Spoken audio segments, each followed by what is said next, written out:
Okay, this is a reintroduction to cracking the coding interview. I done a live stream, but I was using my computer and the audio was off. Apparently it was too low. Might have been other issues.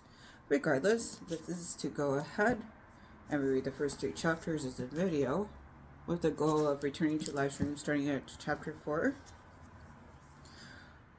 This is Cracking the Coding Interview, 189 Programming Questions and Solutions by Gayle, Laakmann, McDowell. This is the 6th edition. Here on the back says the following: Amazon.com's #1 best-selling interview book, Cracking the Coding Interview. I am not a recruiter, I'm a software engineer, and as such I know what it's like to be asked to whip up brilliant algorithms on the spot and then write flawless code on a whiteboard. I have been through this as a candidate and as an interviewer.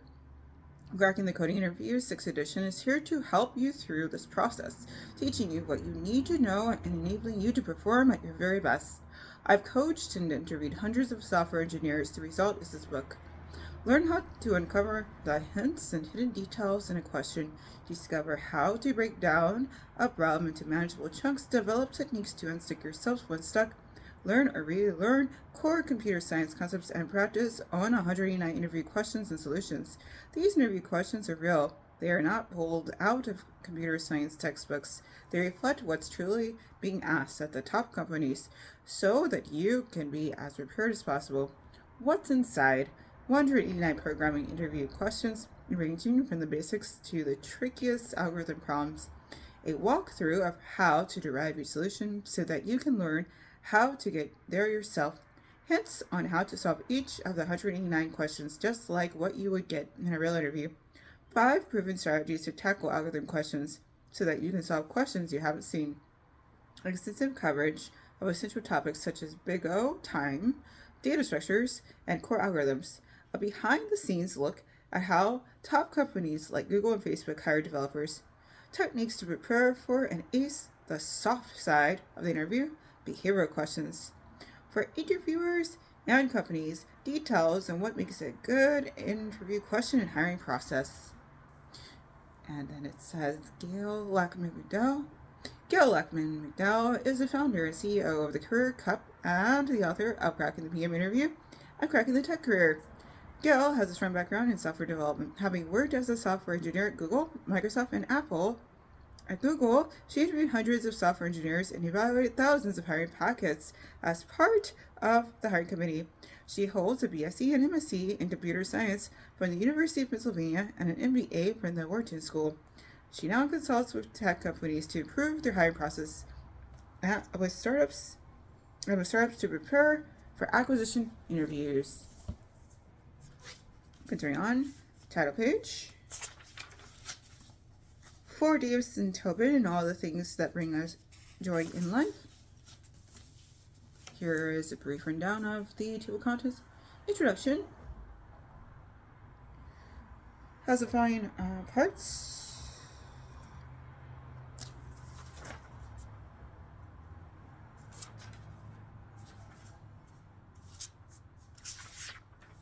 Interview process behind the scenes, special situations before the interview, behavioral questions. Big O. Technical questions, the offer and beyond. And interview questions. The interview questions have the following: data structures section, process concepts and algorithms section, knowledge based section. Then there comes solutions. There's advanced topics. And there's a code library, hints, and about the author. Dear reader, let's get the introductions out of the way. I'm not a recruiter. I'm a software engineer. And as such, I know what it's like to be asked to whip up brilliant algorithms on the spot and then write flawless code on a whiteboard. I know because I've been asked to do the same thing in interviews at Google, Microsoft, Apple, and Amazon, among other companies. I also know because I've been on the other side of the table asking candidates to do this. I've combed through stacks of resumes to find the engineers who I thought might be able to actually pass these interviews. I've evaluated them as they solve or try to solve challenging questions, and I've debated and Google's hiring committee whether a candidate did well enough to merit an offer. I understand the full hiring circle because I've been through it all repeatedly. And you, reader, are probably preparing for an interview, perhaps tomorrow, or next week, or next year. I'm here to help you solidify your understanding of computer science fundamentals and then learn how to apply those fundamentals to crack the coding interview. The 6th edition of Cracking the Coding Interview updates the 5th edition with 70% more content, additional questions to revise solutions, new chapter introductions, more algorithm strategies, hints for all problems, and other content. Be sure to check out our website, crackingthecodinginterview.com, to connect with other candidates and discover new resources. I'm excited for you and for the skills you're going to develop. Thorough preparation will give you a wide range of technical and communication skills. It will be well worth it, no matter where the effort takes you. I encourage you to read these introductory chapters carefully. They contain important insight that just might make the difference between a hire and a no hire. And remember, interviews are hard. In my years of interviewing at Google, I saw some interviewers ask easy questions while others ask harder questions. But you know what? Getting the easy questions doesn't make it any easier to get an offer. Receiving an offer is not about solving questions flawlessly. Very few candidates do. Rather, it's about answering questions better than other candidates. So don't stress out when you get a tricky question. Everyone else probably thought it was hard too. It's okay to not be flawless. Study hard, practice, and good luck. Gayle McDowell, founder, CEO, CareerCup.com, author of Cracking the PM Interview and Cracking the Tech Career. Something's wrong. We walked out of the hiring meeting frustrated again. Of the 10 candidates we reviewed that day, none would receive offers. Were we being too harsh, we wondered. I, in particular, was disappointed. We had rejected one of my candidates, a former student, one I had referred. He had a 3.73 GPA from the University of Washington, one of the best computer science schools in the world, and had done extensive work on open source projects. He was energetic, he was creative, he was sharp, he worked hard, he was a true geek in all the best ways. But I had to agree with the rest of the committee. The data wasn't there. Even if my empathetic recommendation could sway them to reconsider, he would surely get rejected in the later stages of the hiring process. There were just too many red flags. Although he is quite intelligent, he struggled to solve the interview problems. Most successful candidates could fly through the first question, which was a twist on a well-known problem, but he had trouble developing an algorithm. When he came up with one, he failed to consider solutions that optimized for other scenarios. Finally, when he began coding, he flew through the code with an initial solution, but it was riddled with mistakes that he failed to catch. Though he wasn't the worst candidate we'd seen by any measure, he was far from being the bar rejected. When he asked for feedback over the phone a couple weeks later, I struggled with what to tell him. Be smarter? No. I knew he was brilliant. Be a better coder? No, his skills were on par with some of the best I'd seen. Like many motivated candidates, he had prepared extensively. He had read K&R's classic C book, and he'd reviewed CLR's famous algorithms textbook. He could describe in detail the myriad of ways of balancing a tree, and he could do things in C that no sane programmer could ever want to do.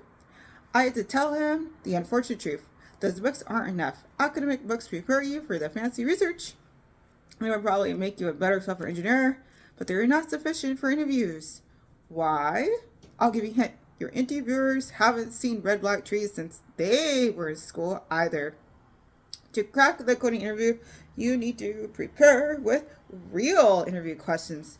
You must practice on real problems and learn the patterns. It's about developing a fresh algorithm, not memorizing existing problems. Cracking the coding interview is the result of my first-hand experience interviewing at top companies and later coaching candidates through these interviews. It is the result of hundreds of conversations with candidates.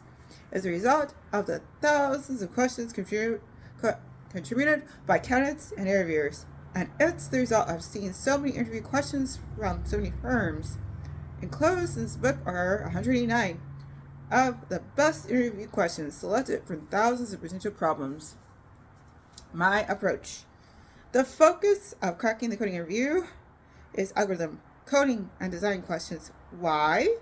Because while you can and will be asked behavioral questions, the answers will be as varied as your resume.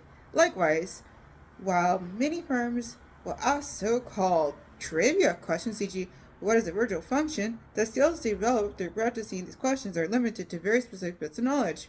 The book will briefly touch on some of these questions to show you what they're like, but I have chosen to allocate space to areas where there is more to learn. My passion. Teaching is my passion. I love helping people understand new concepts and giving them tools to help them excel in their passions. My first official experience teaching was in college at the University of Pennsylvania when I became a teaching assistant for an undergraduate computer science course during my second year. I went on to TA for several other courses, and I eventually launched my own computer science course there, focused on hands-on skills. As an engineer at Google, training and mentoring new engineers were some of the things I enjoyed most. I even used my 20% time to teach 2 computer science courses at the University of Washington. Now, years later, I continue to teach computer science concepts, but this time with the goal of preparing engineers at startups for their acquisition interviews. I've seen their mistakes and struggles, and I've developed techniques and strategies to help them combat those very issues. Cracking the coding interview, cracking the PM interview, cracking the tech career, and career cup reflect my passion for teaching. Even now, you can often find me hanging out at careercup.com, helping users who stop by for assistance. Join us, Gayle L. McDowell. 1. Interview process. At the most of the top tech companies and many other companies, algorithm and coding problems form the most component of the interview process. Think of these as problem-solving questions. The interviewer is looking to evaluate your ability to solve algorithmic problems you haven't seen before. Very often, you might get through only one question in an interview. 45 minutes is not a long time, and it's difficult to get through several different questions in that time frame. You should do your best to talk out loud throughout the problem and explain your thought process. Your interviewer might jump in sometimes to help you. Let them. It's normal and doesn't really mean that you're doing poorly. That said, of course, not needing hints is even better. At the end of the interviewer will walk away with a gut feel for how you did. A numeric score might be assigned to your performance, but it's not actually a quantitative assessment. There's no chart that says how many points you get for different things. This just doesn't work like that. Rather, your interviewer will make an assessment of your performance, usually based on the following. Analytical skills. Did you need much help solving the problem? How optimal was your solution? How long did it take you to arrive at the solution? If you had to design, architect a new solution, did you structure the problem well and think through the trade-offs of different decisions? Coding skills. Were you able to successfully translate your algorithm to reasonable code? Was it clean and well organized? Did you think about potential errors? Did you use good style? Technical knowledge / computer science fundamentals. Do you have a strong foundation in computer science and the relevant technologies? Experience. Have you made good technical decisions in the past? Have you built interesting, challenging projects? Have you shown drive, initiative, and other important factors? Culture fit / communication skills. Do your personality and values fit with the company and team? Did you communicate well with your interviewer?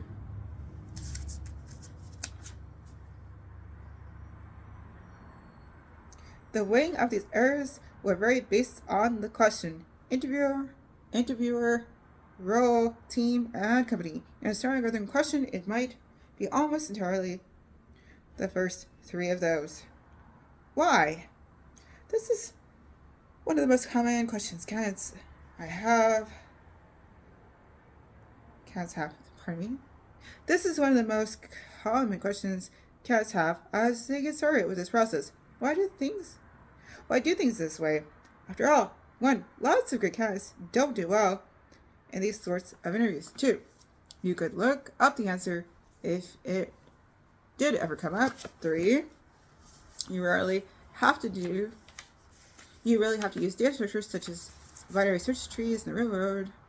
If you did need it to, you could surely learn it. 4. Whiteboard coding is an artificial environment. You would never code on the whiteboard in the real world, obviously. These complaints aren't without merit. In fact, I agree with all of them, at least in part. At the same time, there is reason to do things this way for some, not all positions. It's not important that you agree with this logic, but it is a good idea to understand why these questions are being asked. It helps offer a little insight into the interviewer's mindset. False negatives are acceptable. This is sad and frustrating for candidates, but true. From the company's perspective, it's actually acceptable that some good candidates are rejected. The company is out to build a great set of employees. They can accept that they missed out on some good people. They prefer not to, of course, as it raises their recruiting costs. It is an acceptable trade-off, though, provided they can still hire enough good people. They are far more concerned with false positives, people who do well in an interview but are not, in fact, very good. Problem-solving skills are valuable. If you're able to work through several hard problems with some help, perhaps, you're probably pretty good at developing optimal algorithms. You're smart. Smart people tend to do good things, and that's valuable at a company. It's not the only thing that matters, of course, but it's a really good thing. Basic data structures and algorithm knowledge is useful. Many interviewers would argue that basic computer science knowledge is in fact useful. Understanding trees, graphs, lists, sorting, and other knowledge does come up periodically. When it does, it's really valuable. Could you learn as needed? Sure, but it's very difficult to know that you should use a binary search tree if you don't know of its existence, and if you do know of its existence, then you pretty much know the basics. Other interviewers justify the reliance on data structures and algorithms by arguing that it's a good proxy. Even if the skills wouldn't be that hard to learn on their own, they say it's reasonably well correlated with being a good developer. It means that you've either gone through a computer science program, in which case you've learned and retained a reasonably broad set of technical knowledge, or learned the stuff on your own. Either way, it's a good sign. There's another reason why data structure and algorithm knowledge comes up, because it's hard to ask problem-solving questions that don't involve them. It turns out that the vast majority of problem-solving questions involve some of these basics. When enough candidates know these basics, it's easy to get into a pattern of asking questions with them. Whiteboards let you focus on what matters. It's absolutely true that you struggle with writing perfect code on a whiteboard. Fortunately, your interviewer doesn't expect that.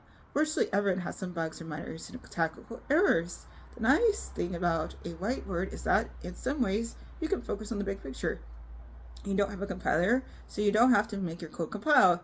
You don't need to write the entire class definition and boilerplate code. You get to focus on the interesting, meaty parts of the code, the function that the question is really all about. That's not to say that you should just write pseudocode or that correctness doesn't matter. Most interviewers aren't okay with pseudocode, and fewer errors are better. Whiteboards also tend to encourage candidates to speak more and explain their thought process. When a candidate is given a computer, their communications drop substantially. But it's not for everyone, or every company, or every situation. The above sections are intended to help you understand the thought process of the company. My personal thoughts? For the right situation, when done well, is a reasonable judge of someone's problem-solving skills, and that people who do well tend to be fairly smart. However, it's often not done very well. You have bad interviewers or people who just ask bad questions. It's also not appropriate for all companies. Some companies should value someone's prior experience more or need skills with particular technologies. These sorts of questions don't put much weight on that. It also won't measure someone's work ethic or ability to focus. Then again, almost no interview process can really evaluate this.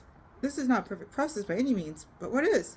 All interview processes have their downsides. I'll leave you with this. It is what it is, so let's do the best we can with it. How questions are selected.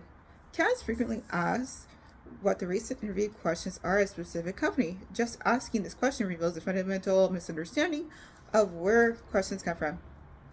At the vast majority of companies, there are no lists of what interviewers should ask. Rather, each interviewer selects their own questions. Since it's somewhat of a free-for-all as far as questions, there is nothing that makes a question a recent Google interview question, other than the fact that some interviewer who happens to work at Google just so happened to ask the question recently. The questions asked this year at Google do not really differ from those asked 3 years ago. In fact, the questions asked at Google generally don't differ from those asked at similar companies, Amazon, Facebook, etc. There are some broad differences across companies. Some companies focus on algorithms, often with some system design worked in, and others really like knowledge-based questions. But within a given category of question, there is little that makes it belong to one company instead of another. A Google algorithm question is essentially the same as a Facebook algorithm question. Just a moment, please. It's all relative. If there is no grading system, how are you evaluated? How does an interviewer know what to expect of you? Good question. The answer actually makes a lot of sense once you understand it. Interviewers assess you relative to other candidates on that same question by the same interviewer. It's a relative comparison. For example, suppose you came up with some cool new brain teaser or math problem. You ask your friend Alex to the question, and it takes him 30 minutes to solve it. You ask Bella, and she takes 15 minutes. Chris is never able to solve it. Dexter takes 15 minutes, but you had to give him some major hints, and he probably would have taken far longer without them. Ellie takes 10, and comes up with an alternate approach you weren't even aware of. Fred takes 35 minutes. You'll walk away saying, wow, Ellie did really well. I'll bet she's pretty good at math. Of course, she could have just gotten lucky, and maybe Chris got unlucky. You might ask a few more questions just to really make sure that it wasn't good or bad luck. Interview questions are much the same way. Your interviewer develops a feel for your performance by comparing you to other people. It's not about the candidates she's interviewing that week. It's about all the candidates that she's ever asked this question to. For this reason, getting a hard question isn't a bad thing. When it's harder for you, it's harder for everyone. It doesn't make it any less likely that you'll do well. Frequently asked questions. I didn't hear back immediately after my interview. Am I rejected? No. There are a number of reasons why a company's decision might be delayed. A very simple explanation is that one of your interviewers hasn't provided their feedback yet. Very, very few companies have a policy of not responding to candidates they reject. If you haven't heard back from a company within 3 to 5 business days after your interview, check in politely with your recruiter. Can I reapply to a company after getting rejected? Almost always, but you typically have to wait a bit, 6 months to a year. Your first bad interview usually won't affect you too much when you re-interview.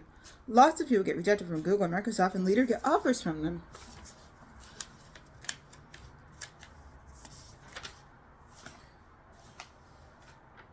2.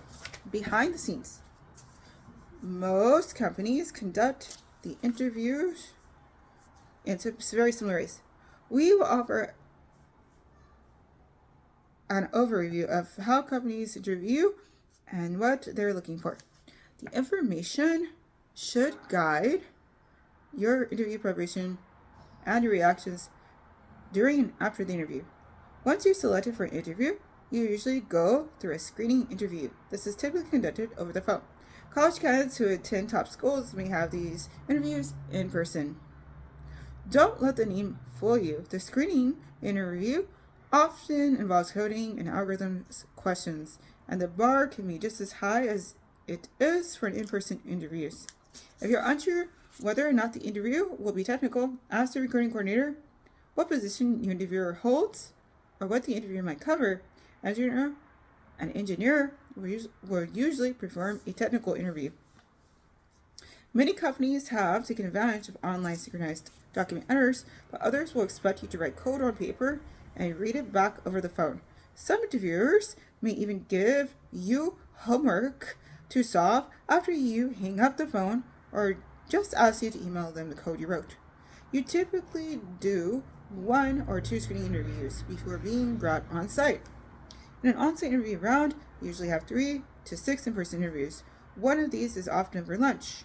The lunch interview is usually not technical, and the interviewer may not even submit feedback. This is a good person to discuss your interests with and to ask about the company culture. Your other interviews will be mostly technical and will involve a combination of coding, algorithm, design, architecture, and behavioral / experience questions.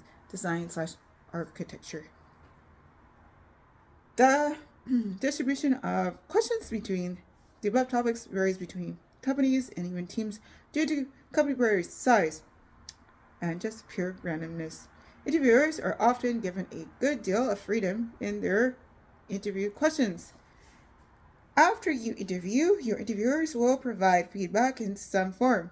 In some companies, your interviewers meet together to discuss your performance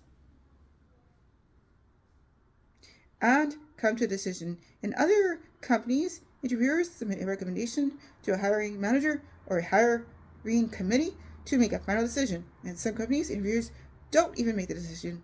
Their feedback goes to a hiring committee to make a decision. Most companies get back after about a week with next steps, offer, rejection, further interviews, or just an update on the process. Some companies respond much sooner, sometimes same day, and others take much longer. If you have waited more than a week, you should follow up with your recruiter. If your recruiter does not respond, this does not mean that you're rejected, at least not at any major tech company and almost any other company. Let me repeat that again. Not responding indicates nothing about your status. The intention is that all recruiters should tell candidates once a final decision is made. Delays can and do happen. Follow up with your recruiter if you expect a delay, but be respectful when you do. Recruiters are just like you. They get busy and forgetful too. The Microsoft interview. Microsoft wants smart people, geeks, people who are passionate about technology. You probably won't be tested on the ins and outs of C++ APIs, but you will be expected to write code on the board. In a typical interview, you'll show up at Microsoft at some time in the morning and fill out initial paperwork. You'll have a short interview with a recruiter who will give you a sample question. Your recruiter is usually there to prep you, not to grill you on technical questions. If you get asked some basic technical questions, it may be because your recruiter wants to ease you into the interview so that you're less nervous when the real interview starts. Be nice to your recruiter. Your recruiter can be your biggest advocate, even pushing to re-interview you if you stumbled on your first interview. They can fight for you to be hired or not. During the day, you'll do 4 or 5 interviews, often with 2 different teams. Unlike many companies where you meet your interviewers in a conference room, you'll meet with your Microsoft interviewers in their office. This is a great time to look around and get the feel for a team culture. Depending on the team, interviewers may or may not share their feedback on you with the rest of the interview loop. When you complete your interviews with a team, you might speak with a hiring manager, often called the as app, short for as appropriate. If so, that's a great sign. It likely means that you passed interviews with a particular team, and it's now down to the hiring manager's decision. You might get a decision that day, or it might be a week. After 1 week, if no word for HR, send a friendly email asking for a status update. If your recruiter isn't very responsive, it's because she's busy, not because you're being silently rejected. Definitely prepare. Why do you want to work for Microsoft? In this question, Microsoft wants to see that you're passionate about technology. A great answer might be, I've been using Microsoft software as long as I can remember, and I'm really impressed at how Microsoft manages to create a product that is universally excellent. For example, I've been using Visual Studio recently to learn game programming, and its APIs are excellent. Note how this shows a passion for technology. What's unique? You'll only reach the hiring manager if you've done well. So if you do, that's a great sign. Additionally, Microsoft tends to give teams more individual control, and the product set is diverse. Experiences can vary substantially across Microsoft since different teams look for different things. The Amazon interview. Amazon's recruiting process typically begins with a phone screen in which a candidate interviews with a specific team. A small portion of the time, a candidate may have 2 or more interviews, which can indicate either that one of their interviewers wasn't convinced or that they are being considered for a different team or profile. In more unusual cases, such as when the candidate is local or is recently interviewed for a different position, a candidate may only do 1 phone screen. The engineer who interviews you will usually ask you to write simple code via shared document editor. They will also often ask a broad set of questions to explore what areas of technology you're familiar with.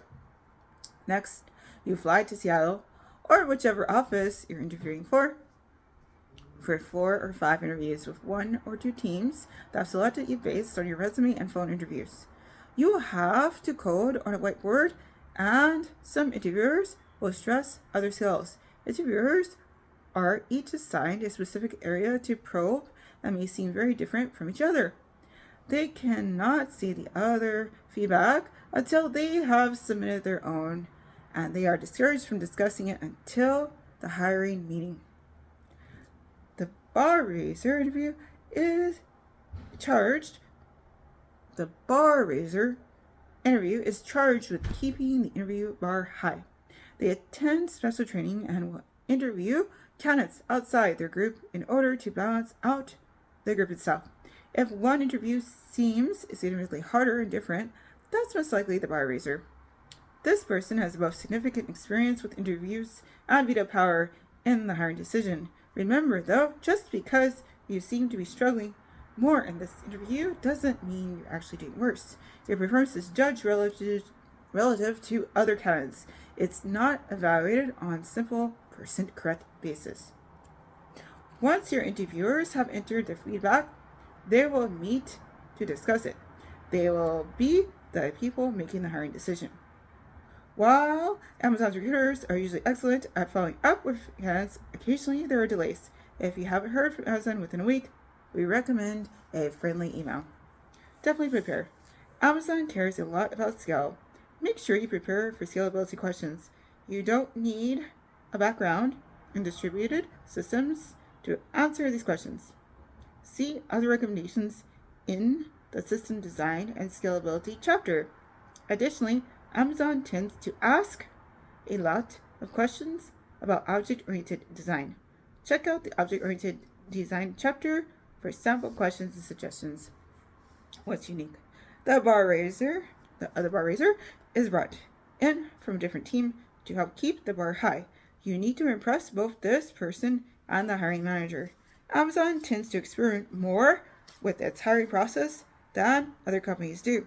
The process described here is a typical experience, but due to Amazon's experimentation, it's not necessarily universal.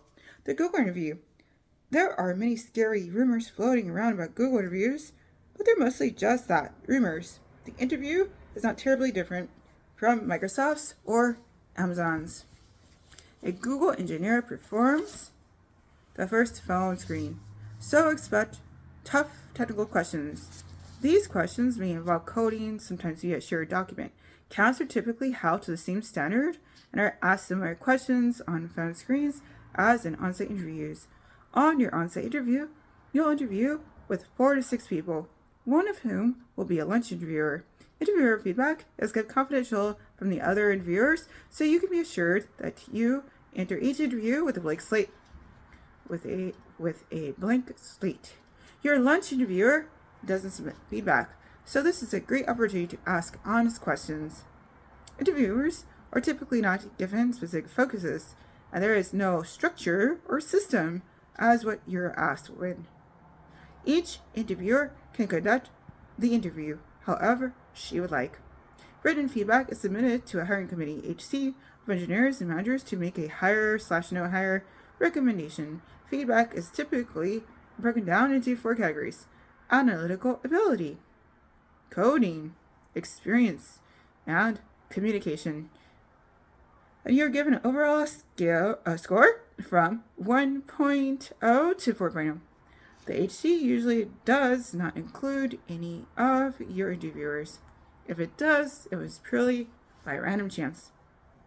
To extend an offer, the HC wants to see at at least one interviewer who is an enthusiastic endorser. In other words, a packet with scores of 3.6, 3.1, 3.1, and 2.6 is better than all 3.1s. You do not necessarily need to excel in every interview, and your phone screen performance is usually not a strong factor in the final decision. If the hiring committee recommends an offer, your packet will go to a compensation committee and then to the executive management committee. Returning a decision can take several weeks because there are so many stages and committees. Definitely prepare. As a web-based company, Google cares about how to design a scalable system. So make sure you prepare for questions from system design and scalability. Google puts a strong focus on analytical algorithm skills, regardless of experience. You should be very well prepared for these questions, even if you think your prior experience should count for more. What's different? Your interviewers do not make the hiring decision. Rather, they enter feedback, which is passed to a hiring committee. The hiring committee recommends a decision, which can be, rarely is, rejected by Google executives. The Apple interviewer. Much like the company itself, Apple's interview process has minimal bureaucracy. The interviewers will be looking for excellent technical skills, but a passion for the position and the company is also very important. While it's not a prerequisite to be a Mac user, you should at least be familiar with the system. And the interview process usually begins with a recruiter phone screen to get a basic sense of your skills, followed by a series of technical phone screens with team members. Once you're invited on campus, you'll typically be greeted by the recruiter who provides an overview of the process. You will then have 6 to 8 interviews with members of the team with which you're interviewing, as well as key people with whom your team works.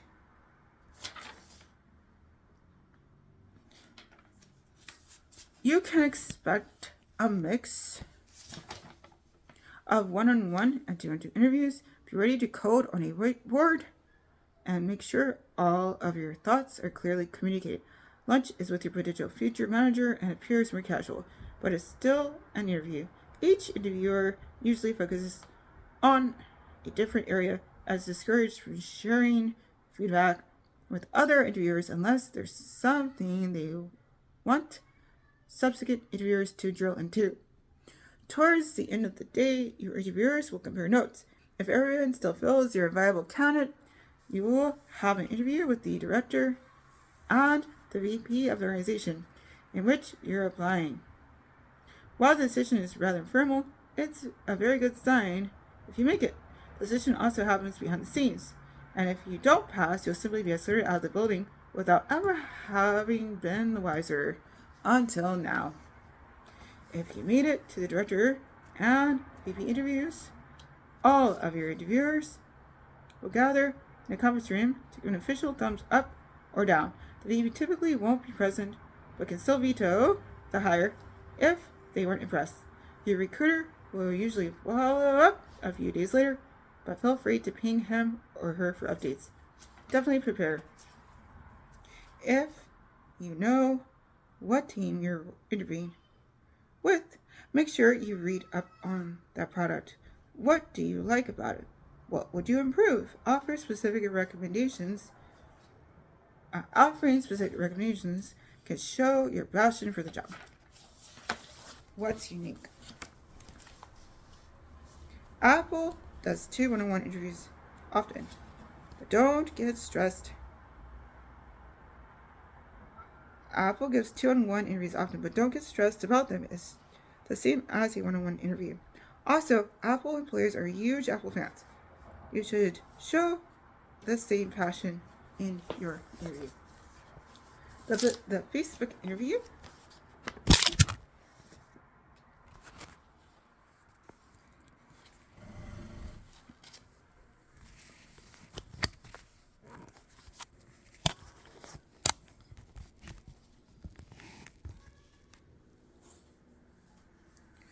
Once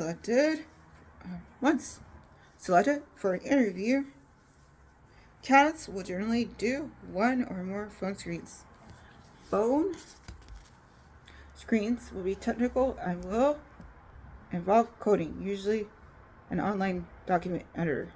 After the phone interviews, you might be asked to do a homework assignment that will include a mix of coding and algorithms. Pay attention to your coding style here. If you've never worked in an environment which had thorough code reviews, it may be a good idea to get someone who has to review your code. During your on-site interview, you will interview primarily with other software engineers, but hiring managers are also involved whenever they're available.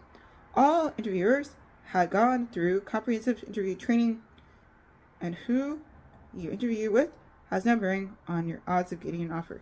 Each interviewer is given a role during the on-site interviews, which helps ensure that there are no repetitive questions and that they get a holistic picture of a candidate.